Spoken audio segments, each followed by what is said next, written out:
If you visit Lafayette's Key Park on a regular basis, chances are you've walked underneath it.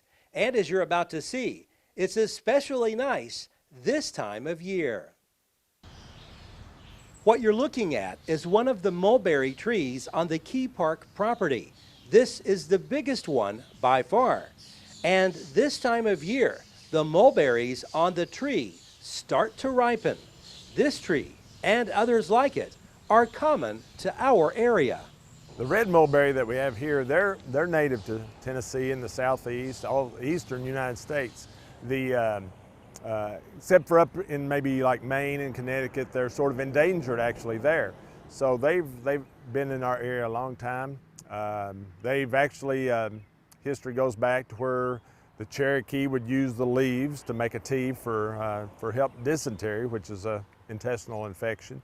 And they've used the sap for ringworm, which is a fungal type skin irritation type thing. So it's got a lot of history behind it. And if you notice the sap of that is, if you break a leaf off, it's white. And it's called latex actually. And some of our other plants around, you know, like the dandelion in our lawns, if you break one of those off, you know, it's got that white sap and it's latex. And also holiday time, the poinsettia, it has that latex. So anyway, it's kind of unusual. The sap can be a little bit of a mildly toxic, I guess, make you sick. So we wouldn't want to do anything with that, you know, leave it alone while it's in its green and state there, but a lot of history behind it.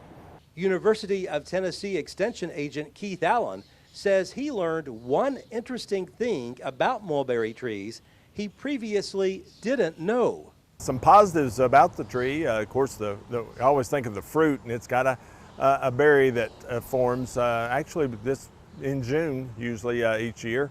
And it is great for jams and jellies. I remember growing up, we had a tree there, not close to our house, but it was really good for those products. Also, sort of an interesting characteristic, the wood is rot resistant, sort of like our eastern red cedar and those types. So that's a positive there as well. However, Allen says a mulberry tree can produce a few problems if you have one nearby. We really wouldn't want that planted in our landscape near our house.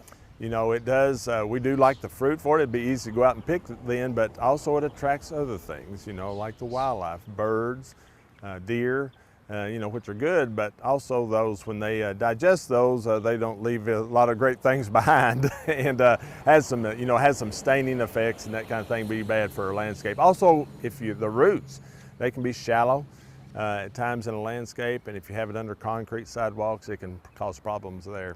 Allen says mulberry trees, like this one, are fast growing and can reach up to 65 feet high.